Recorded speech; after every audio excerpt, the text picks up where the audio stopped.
छात्रों, अंग्रेजों ने अवध पर नियंत्रण स्थापित करने के लिए अवध के विभिन्न जो नवाब थे उन नवाबों से विभिन्न प्रकार की संधियां की। शुजा-उद-दौला से उन्होंने इलाहाबाद की संधि 1700 तथा इसके अतिरिक्त बनारस की संधि की 1768 ईस्वी की संधि की, तथा उसके बाद में जो शुजा-उद-दौला के बाद में उन्होंने आसफ-उद-दौला से जो एक नवीनतम संधि की, फैजाबाद की संधि। उसके बाद में जो सादात अली है, तो सादात अली से जो 1798 की संधि अंग्रेजों द्वारा की जाएगी। तो छात्रों, अब हम देखते हैं कि सादात अली है, सादात अली और अंग्रेजों के मध्य जो संधि हुई है तो वो कौन सी है। इस संधि में अवध ने ईस्ट इंडिया कंपनी को 46 लाख वार्षिक कर वे इलाहाबाद का इस संधि में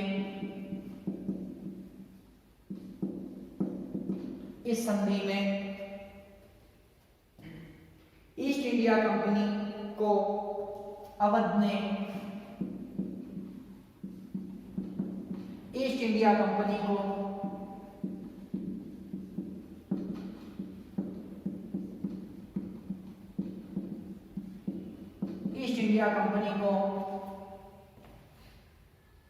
ईस्ट इंडिया कंपनी को 76 लाख वार्षिक कर वे 76 लाख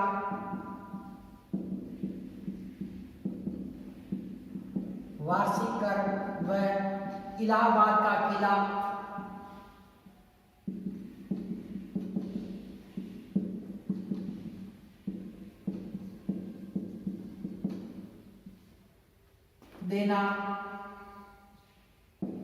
देने का वचन दिया। इलाहाबाद का किला देने का वचन दिया। तो छात्रों, सादात अली से जो संधि होती है, संधि कब हो रही है 1798 ईस्वी के अंदर, और इस संधि के अंदर अवध ने जो अवध का नवाब कौन, सादात अली, इसने ईस्ट इंडिया कंपनी को 76 लाख रुपए वार्षिक कर वे इलाहाबाद का किला देने का वचन दिया। तो छात्रों, इस प्रकार से जो ये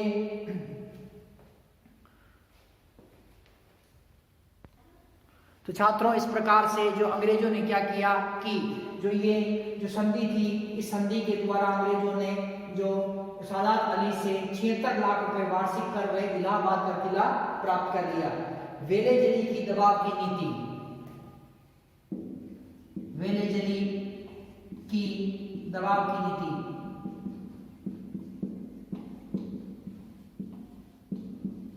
वेलेजली की दबाव की नीति। छात्रों, जो लॉर्ड वेलेजली है, इसने क्या किया कि दबाव की नीति का अनुसरण किया, अर्थात जो अवध पर दबाव डाला, अवध के नवाब पर दबाव डालकर इसने अतुल धन संपदा प्राप्त की। मई 1798 में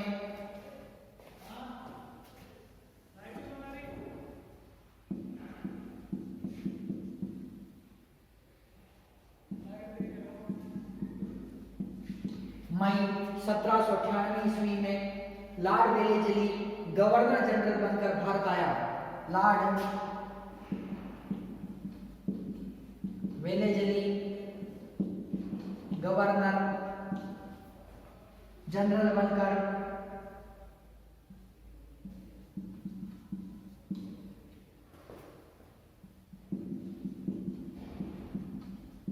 भारत आया। गवर्नर जनरल बनकर भारत आया। इसने बाहरी हमले का खतरा बताकर इसने अवध पर बाहरी आक्रमण का खतरा या हमले का खतरा बताकर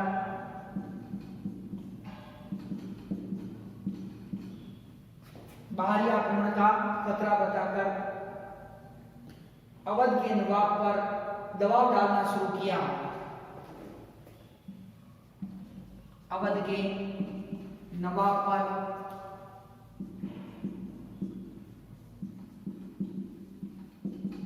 दबाव डालना प्रारंभ किया।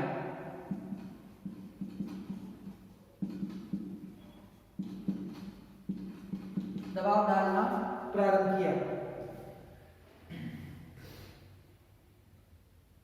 वेलेजली ने अवध में ब्रिटिश सेना को दुगना कर दिया। वेलेजली ने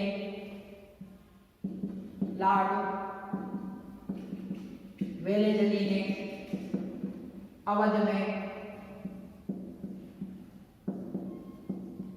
ब्रिटिश सेना को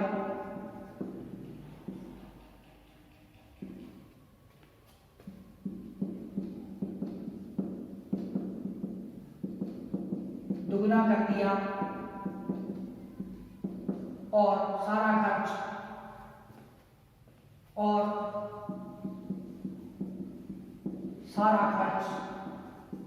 अवध के नवाब पर डाल दिया। अवध के नवाब पर डाल दिया।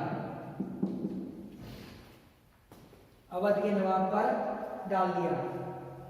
नवाब सादत अली और नवाब सादात अली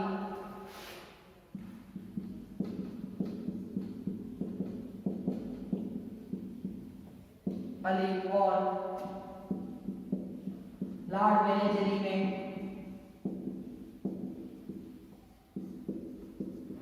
लंबा विवाद चला।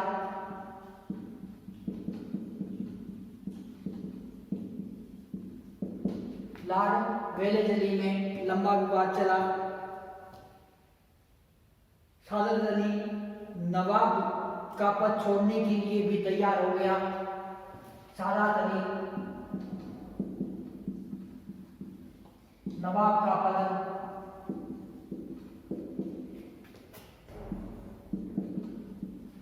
छोड़ने के लिए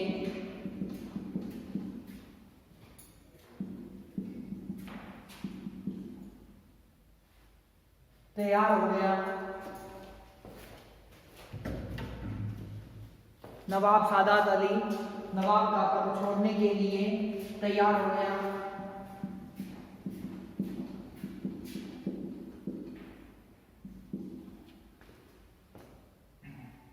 परंतु वेलेजली अपनी बात पर अड़ा रहा।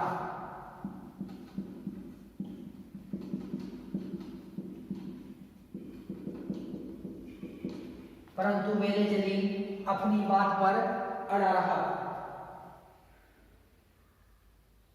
वेलेजली ने ब्रिटिश सेना की एक और टुकड़ी अवध में भेज दी। लॉर्ड वेलेजली ने ब्रिटिश सेना की एक और टुकड़ी ब्रिटिश सेना की एक और टुकड़ी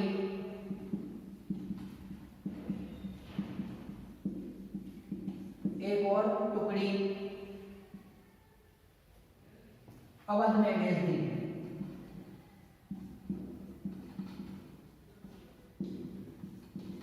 तो छात्रों, जो अवध का नवाब कौन बनता है? सादात अली अवध का नवाब बनता है। अवध का नवाब बनते ही अंग्रेजों ने क्या किया कि इससे एक नवीनतम संधि की। नवीनतम संधि कब की? 1798 ईस्वी के अंदर एक नवीनतम संधि की, और इस संधि के अनुसार 76 लाख रुपए वार्षिक, जो 76 लाख रुपए वार्षिक इसने अंग्रेजों को देना स्वीकार किया। साथ ही इलाहाबाद का जो किला है वो भी अंग्रेजों को दे दिया। छात्रों, इसके बाद में जो लॉर्ड वेलेजली भारत का गवर्नर जनरल बनकर आता है, और लॉर्ड वेलेजली क्या करता है कि अवध के नवाब जो सादात अली है इन पर क्या करता है, जो दबाव डालता है। तो सादात अली है, सादात अली क्या करते हैं कि इसमें सादात अली तथा भारत का जो अंग्रेज गवर्नर जनरल है लॉर्ड जो वेलेजली, तो इनके अंदर जो क्या है कि लंबा विवाद चलता है। तो छात्रों, तो इसमें इस संधि में जो अवध ने ईस्ट इंडिया कंपनी को 76 लाख रुपए वार्षिक कर व इलाहाबाद का किला देने का वचन दिया। छात्रों, वेलेजली की जो दबाव नीति थी, इस दबाव नीति के अंतर्गत मई 1798 में लॉर्ड वेलेजली गवर्नर जनरल बनकर भारत आया, और इसने अवध पर बाहरी आक्रमण मतलब अर्थात विदेशी आक्रमण का भय बताया कि अवध पर विदेशी आक्रमण हो सकता है, और अवध पर दबाव डालने का प्रयास किया। छात्रों, लॉर्ड वेलेजली ने अवध में ब्रिटिश सेना को दुगना कर दिया। लॉर्ड वेलेस्ली का तो काम ही यही था कि अवध के अंदर ब्रिटिश सेना को डबल कर देंगे और उसका खर्चा कौन देगा, अवध का नवाब देगा। और किया भी उसने वही कि लॉर्ड वेलेस्ली द्वारा अवध के अंदर ब्रिटिश सेना को डबल कर दिया गया और सारा उसका खर्चे का भार किस पर डाला गया, अवध के नवाब सादात अली पर डाला गया। अवध के नवाब सादात अली लॉर्ड वेलेस्ली की जो दबाव की नीति से परेशान हो चुके थे और इन्होंने क्या किया कि जो इनका जो विवाद है, जो सादात अली का विवाद है लॉर्ड वेलेस्ली से चला, लंबा विवाद चलता रहा, परंतु लॉर्ड वेलेस्ली अपनी बात पर अड़ा रहा और उसने लॉर्ड वेलेस्ली ने ब्रिटिश सेना की एक और टुकड़ी कहां पर भेज दी, अवध के अंदर भेज दी। तो इस प्रकार से छात्रों ये ब्रिटिश थे, तो ब्रिटिश जो गवर्नर बन के आया और इन्होंने क्या किया कि अवध से जो धन संपदा प्राप्त करने का निश्चय किया। छात्रों अवध आर्थिक दृष्टि से अत्यंत ही संपन्न जो क्षेत्र था और इस संपन्न क्षेत्र से अतुल धन संपदा अंग्रेजों द्वारा प्राप्त की गई। छात्रों सादात अली से नई संधि, सादात अली से नई संधि, सादात अली से नई संधि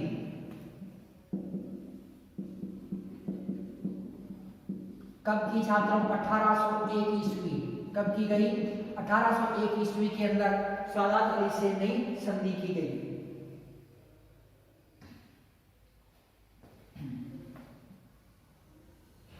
इस संधि के अनुसार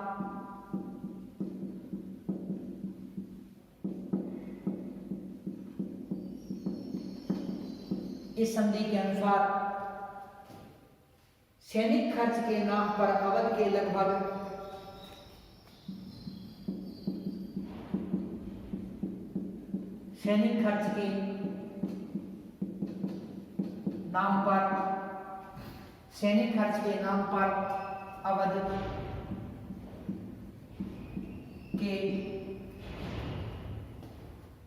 'अवध के लगभग आधे राज्य पर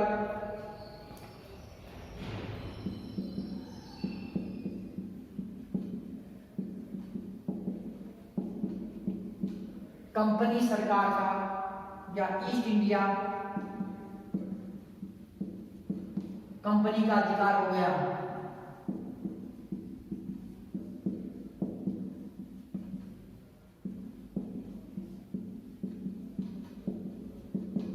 ईस्ट इंडिया कंपनी का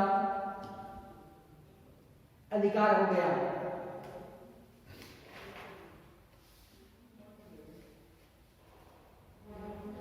गोरखपुर,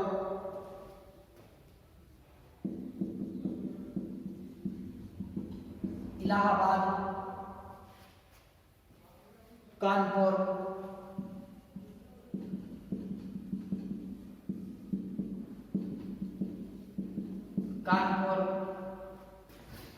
गोरखपुर, इलाहाबाद, कानपुर, इटावा, फर्रुखाबाद,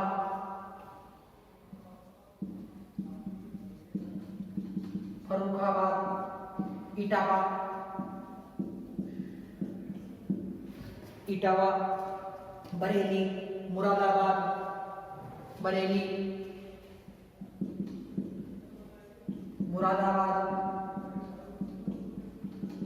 जिले अंग्रेजों को प्राप्त हुए।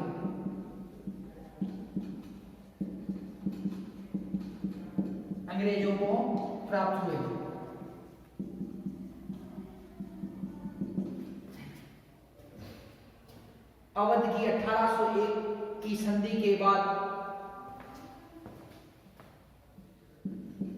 अवध की 1801 ईस्वी की संधि के बाद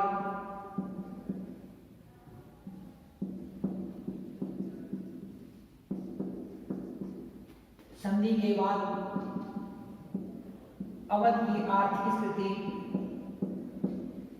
स्थिति खराब हो गई।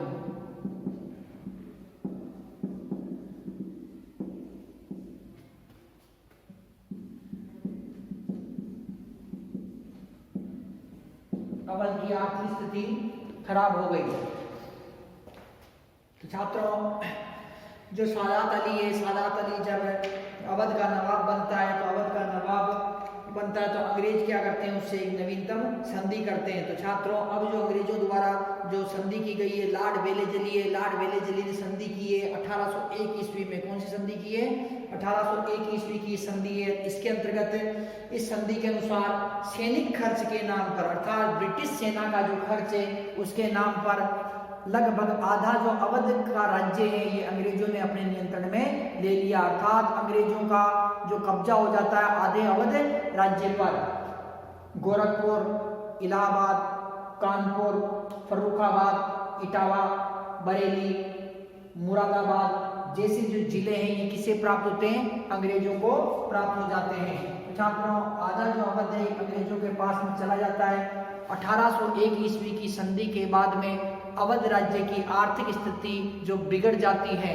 छात्रों, तो इस प्रकार से जो इसे सादात अली के समय में अंग्रेजों द्वारा संधि की गई थी। छात्रों, सादात अली के बाद में जो अगला अवध का नवाब बनता है वो है मोहम्मद अली। मोहम्मद अली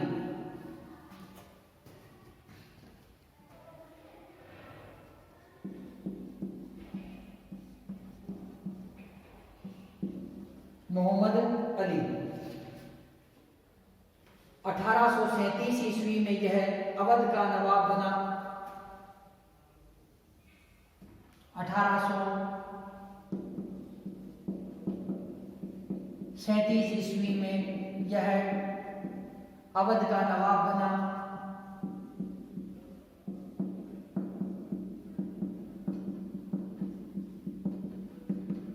अवध का नवाब बना। इसके साथ अंग्रेजों ने संधि करके इसकी छोटी सी सेना को भंग कर दिया। इसके साथ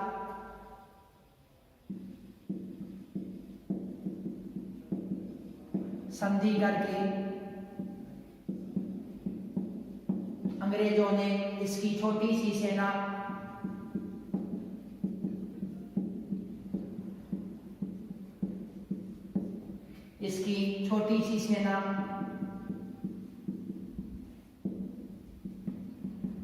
को भंग कर दिया।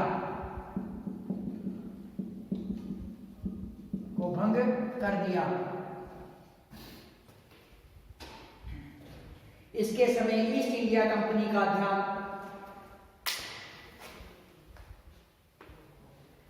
मोहम्मद अली के समय ईस्ट इंडिया कंपनी का ध्यान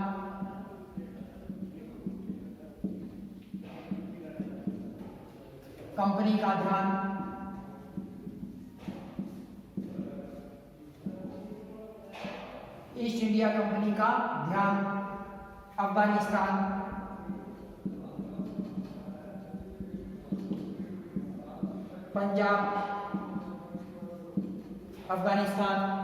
पंजाब, सिंध की तरफ रहा।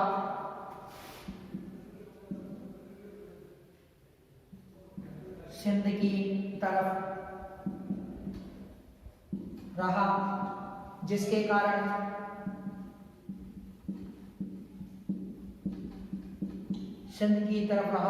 कारण अवध आर्थिक शोषण से कुछ समय बचा रहा।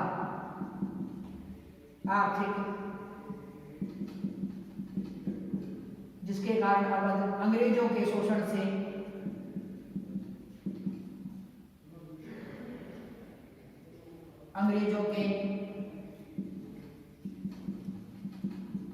से बचा रहा।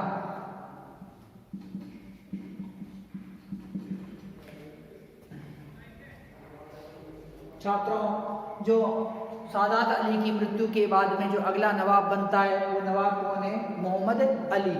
1837 ईस्वी में यह अवध का नवाब बना। इसके साथ संधि करके अंग्रेजों ने इसकी छोटी सी सेना भी भंग कर दी। छात्रों, जो प्रारंभ से ही जो अंग्रेजों का ये था कि अवध की जो सेना जो कि एक मजबूत सेना थी उस सेना को जो तोड़ना था, तो इन अंग्रेजों ने प्रत्येक संधि के अंदर अवध की जो सैनिक शक्ति थी तो उन सैनिक शक्ति को कम करने का प्रयास किया। और यहाँ पर भी जो अब जो कम करते करते अब मोहम्मद अली के समय के अंदर अवध की मात्र छोटी सी एक सेना रह चुकी थी, उस सेना को भी जो भंग कर दिया गया। छात्रों, मोहम्मद अली के समय ईस्ट इंडिया कंपनी का ध्यान अफगानिस्तान, पंजाब, सिंध की तरफ रहा। किसकी तरफ रहा? अफगानिस्तान, पंजाब व सिंध की तरफ रहा, जिसके कारण अवध अंग्रेजों के शोषण से बचा रहा। छात्रों, जो ये इस प्रकार से जो मोहम्मद अली के समय के अंदर जो कुछ समय तक जो ये अवध बचा रहा। इसके बाद में जो अगला जो नवाब बनता है वो है वाजिद अली शाह। वाजिद अली शाह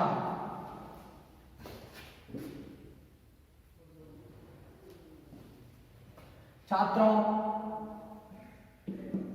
वाजिद अली शाह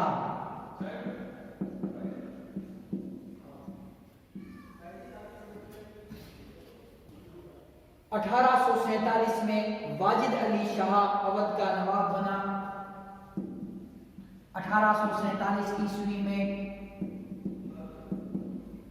वाजिद अली शाह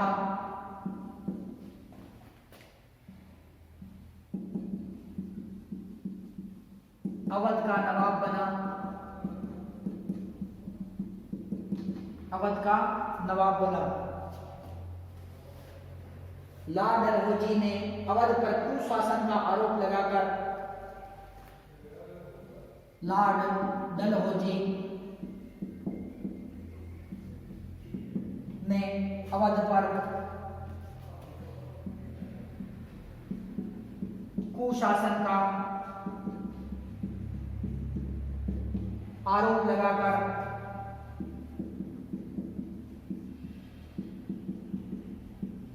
अवध पर अधिकार कर लिया।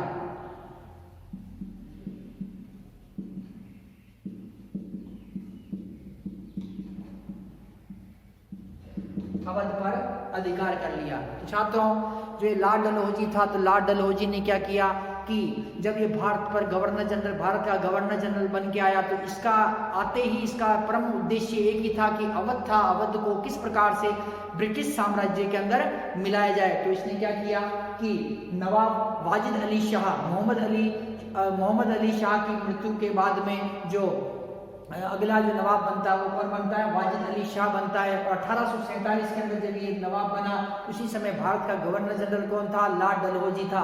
तो लॉर्ड डलहौजी ने क्या किया कि अवध पर कुशासन का आरोप लगाकर अवध को क्या किया? ब्रिटिश साम्राज्य का अंग बना लिया।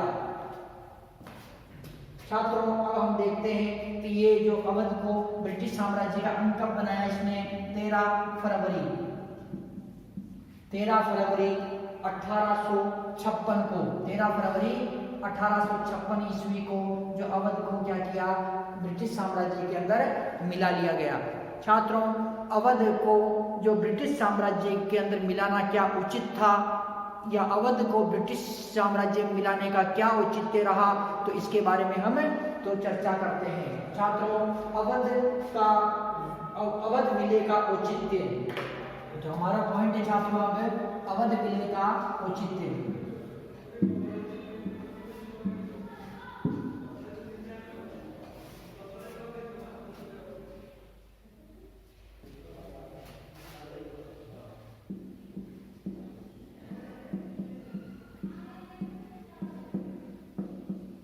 अवध विलय का औचित्य।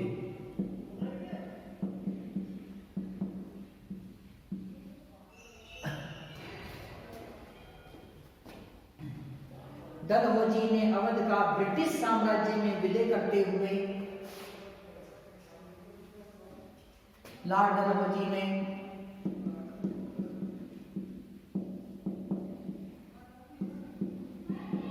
ब्रिटिश साम्राज्य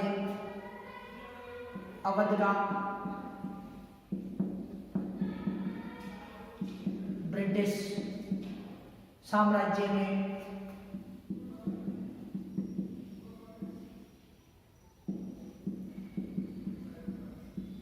विलय करते हुए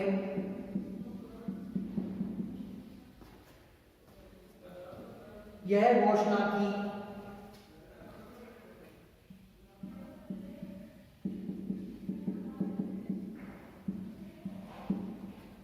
कि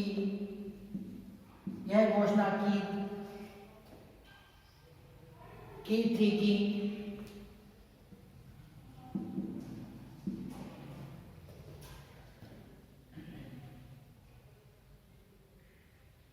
सर्वोपरि सत्ता की हैसियत से कंपनी अवध में सर्वोपरि सत्ता की हैसियत से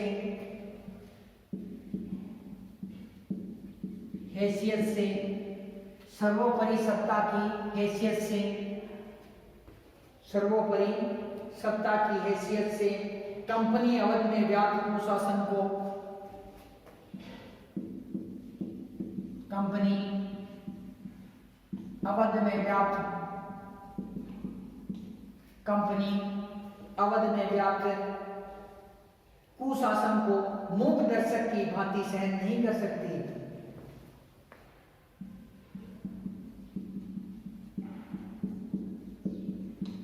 मूक दर्शक की भांति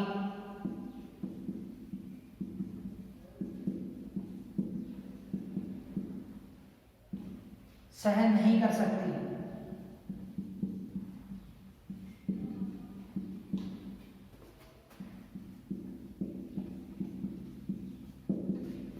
सहन नहीं कर सकती है। दलहोजी के इस कथन में कोई सत्यता नहीं है। दलहोजी के इस कथन में कोई सत्यता नहीं है।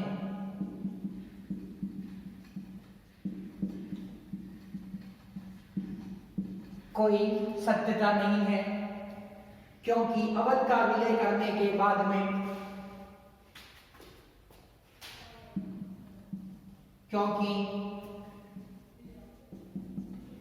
अवध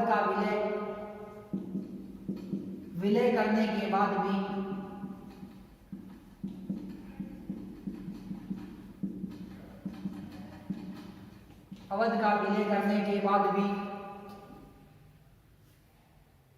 कंपनी ने अवध के प्रशासन में सुधार का प्रयास नहीं किया।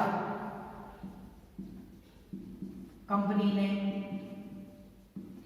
अवध के प्रशासन में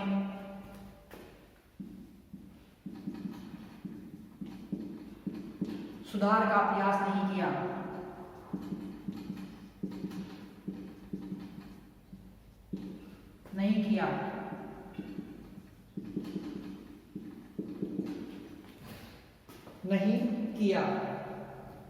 सच तो यह है कि अवध का राज्य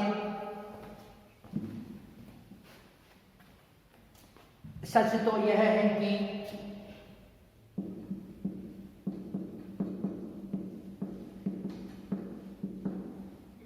अवध का राज्य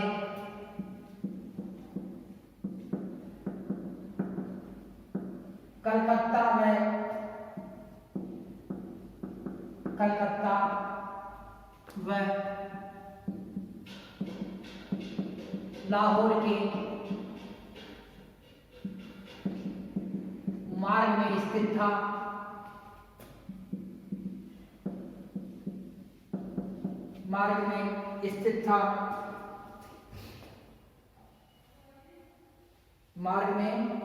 था। अतः अवध को हड़प कर वह संपूर्ण उत्तर भारत पर कंपनी का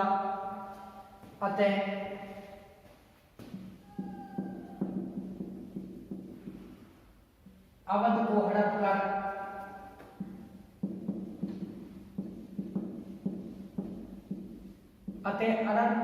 को हड़प कर वह कंपनी का संपूर्ण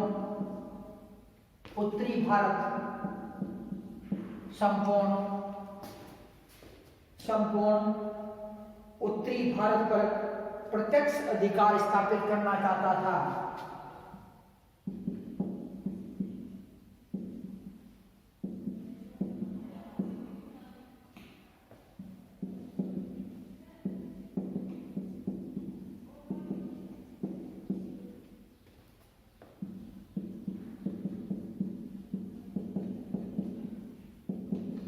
प्रत्यक्ष अधिकार स्थापित करना चाहता था।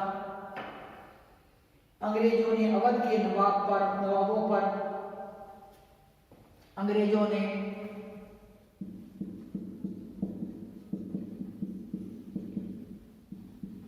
अवध के नवाबों पर अनुचित दबाव डालकर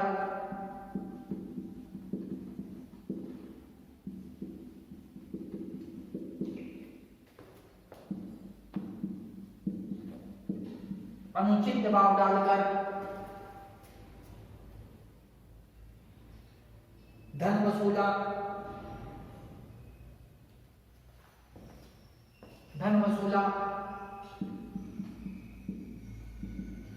अवध के नवाब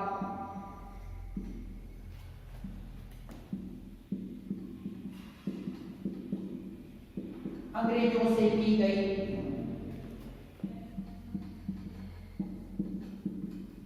संधियों का पालन करते रहे।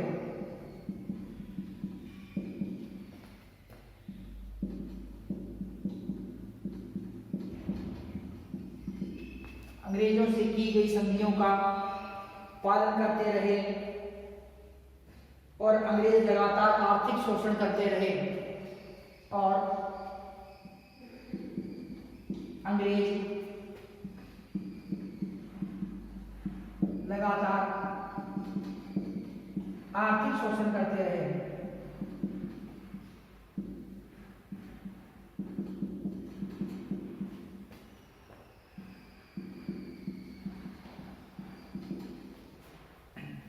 तो छात्रों, जो अवध का जो विलय का जो औचित्य है, अवध विलय का जो औचित्य है, उसके बारे में हम चर्चा कर रहे हैं। इसके अंदर की अवध का जो विलय किया गया कुशासन का आरोप लगाकर, क्या वो सही था? क्या छात्रों, ये बिल्कुल सही नहीं था कि अवध का जो कुशासन का आरोप लगाकर अवध पर जो इसका विलय किया गया।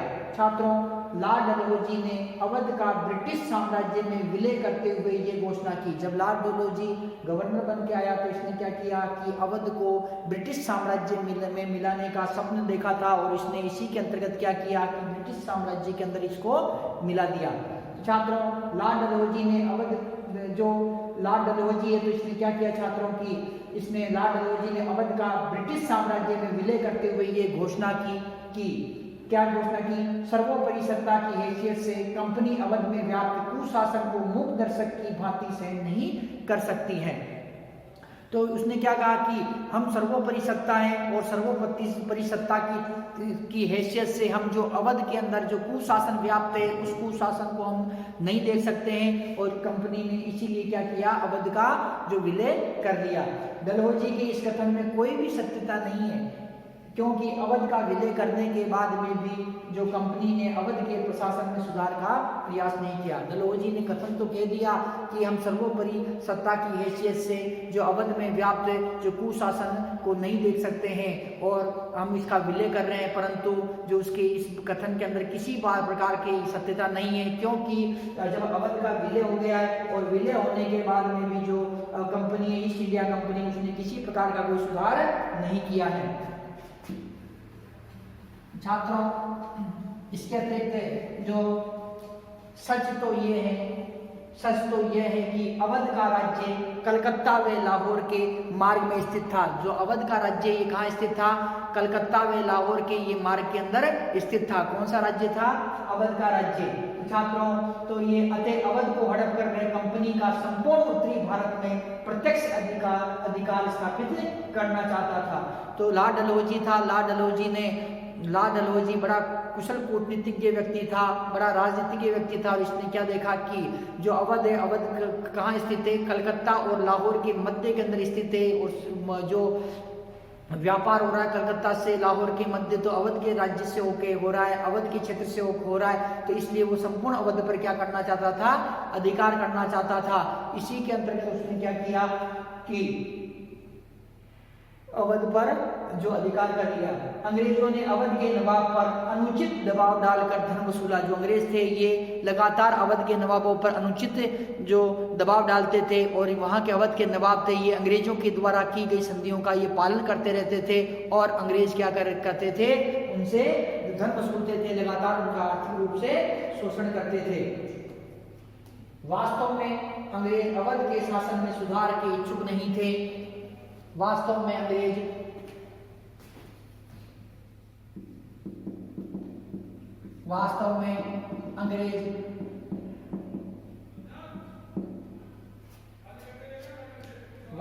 अंग्रेज अवध के शासन में सुधार के इच्छुक नहीं थे। अवध के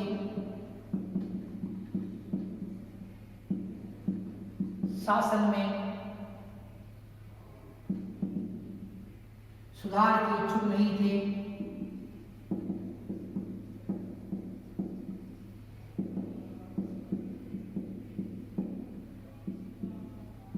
सुधार के इच्छुक नहीं थे, वरन शासन की खराबी का अवध राज्य को अंग्रेजी राज्य में मिलाने का आधार बनाया। वरन कुशासन का आरोप लगाकर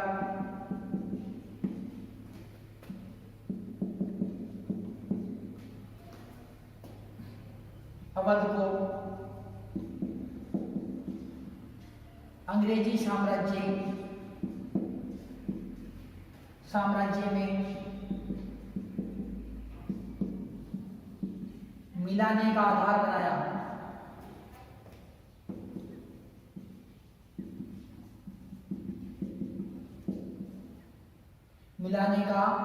बनाया। अतः स्पष्ट है कि अंग्रेजों द्वारा अवध का विलय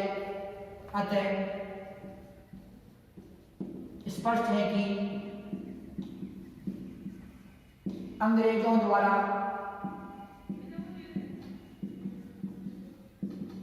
अवध का विलय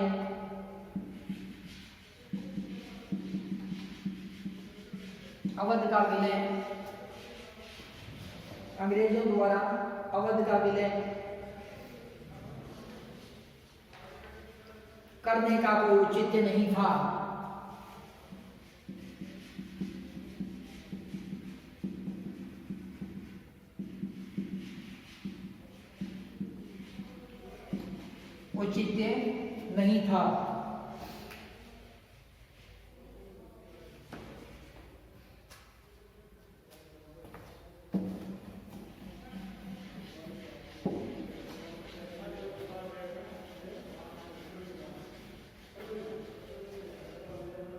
अंग्रेजों द्वारा अवध का विलय तो कर दिया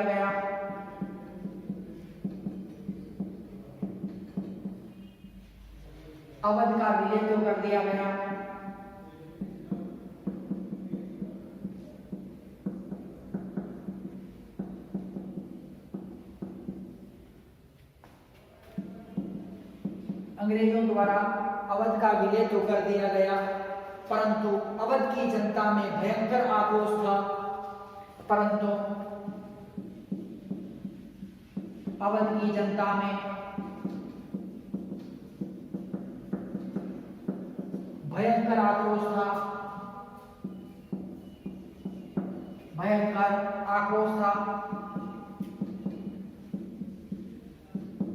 जो 1857 की क्रांति में फूटा।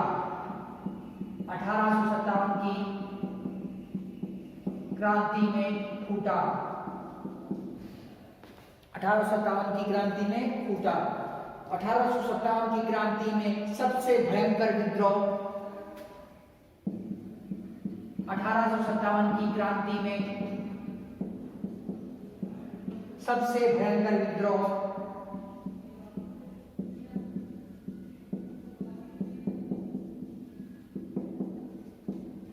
अवध की जनता ने किया।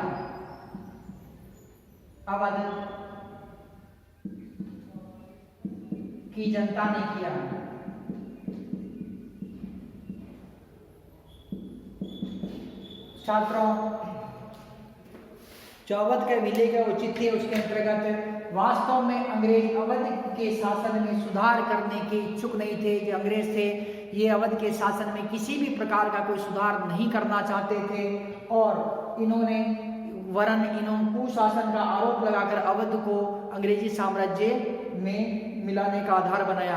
ये अंग्रेज थे, ये अवध में किसी भी प्रकार का कोई सुधार करना नहीं चाह रहे थे। ये तो केवल अवध को क्या कर रहे थे, अंग्रेजी साम्राज्य के अंदर जो मिलाना चाह रहे थे। तो छात्रों, अतः स्पष्ट है कि अंग्रेजों द्वारा अवध का विलय करने का कोई औचित्य नहीं था।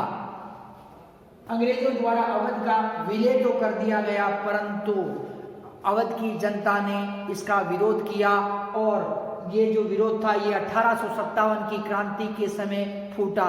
और छात्रों, 1857 की क्रांति के समय सबसे भयंकर जो विद्रोह होता है वो अवध की जनता द्वारा किया जाता है। क्यों? क्योंकि अवध को अंग्रेजों ने कुशासन का आरोप लगाकर, गलत आरोप लगाकर ब्रिटिश साम्राज्य के अंदर मिलाया। इसीलिए वहाँ की जनता अंग्रेजों की विरोधी हो गई और 1857 की क्रांति के समय ये विरोध फूटा। तो छात्रों, इस प्रकार से जो ये आंग्ल अवध संबंध रहे, विभिन्न जो नवाबों के समय जो ये संबंध रहे, जैसे सुजाउद्दौला के समय के अंदर अवध प्रथम बार जो अंग्रेजों के संपर्क में आया, उसके बाद में इलाहाबाद की संधि, 1768 ईस्वी की संधि, बनारस की संधि, फैजाबाद की संधि तथा उसके बाद में जो सआदत अली जो वहाँ के नवाब बने उनसे संधियाँ की गई।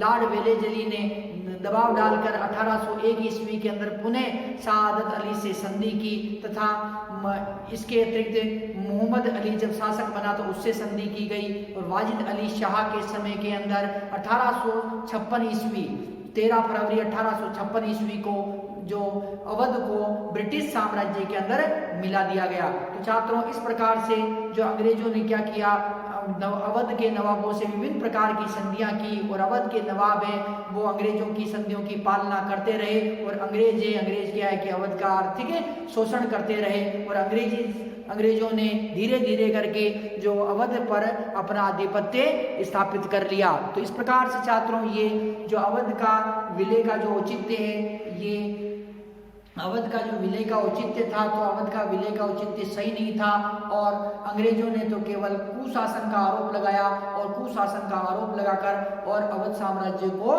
ब्रिटिश साम्राज्य का अंग बना लिया। तो छात्रों, इस प्रकार से जो अवध और अंग्रेजों के संबंध रहे, अवध ये संबंध रहे तथा जो अवध का जो विलय किया गया। तो छात्रों, इस प्रकार से जो ये हमारा आज का ये टॉपिक है, अवध का विलय, तो ये कंप्लीट होता है। नेक्स्ट टाइम नेक्स्ट टॉपिक करेंगे। धन्यवाद।